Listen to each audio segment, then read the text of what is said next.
As a rule, when you're doing work on the lathe, chatter is something you do not want.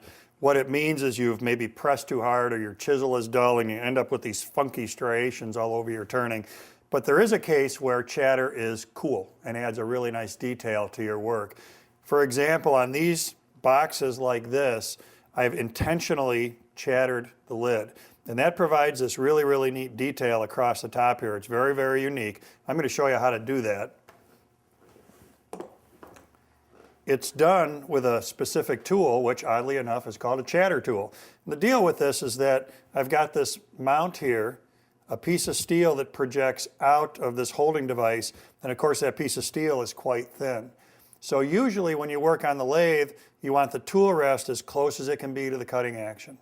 In this case, I'm going to have the tool rest way back here, and I'm going to allow this tip to flex as I work with it. So it comes with its own instructions, and there are a bunch of variables that you can work with here. Of course, how much steel I let sticking out is going to control how much chatter I get, how fast the lathe itself is running, how quickly I move across the work. Lots of variables come together to change the kind of pattern that you can get. All that stuff is laid out in the owner's manual for this tool. Now, a couple things about my turning here. I'm working on another lidded box. I've got it mounted in this chuck because eventually I'm going to move the tailstock away so that I can work on it open-ended. When I do this step, I like to have it still supported between centers so that I can get some pressure on here and make that chatter happen. This particular box is maple and cherry. It's important that you've got a hardwood.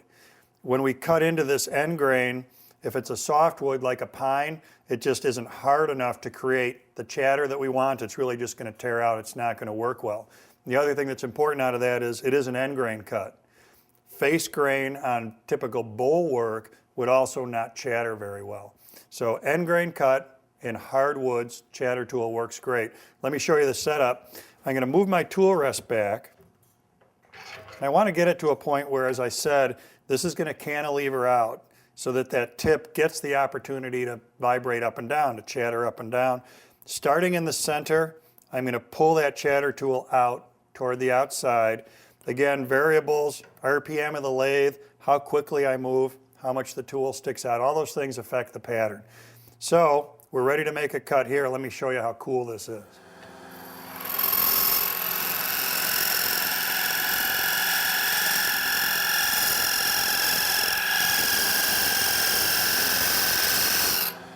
That pass provided a pretty neat pattern across here.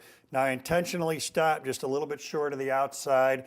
I'm going to leave that alone. That's going to be the beginning of the rim on my small lidded box. Takes just a little bit of practice. What I would do when you're first getting started with the chatter tool is take a spindle like this, do some chatter, face that off, do another one, face it off, do another one. Change the RPMs, change all the variables, and just keep working with different setups and look for looks that you like on your lidded box. Once you get the hang of it, it's easy to do, adds a wonderful detail to projects like this.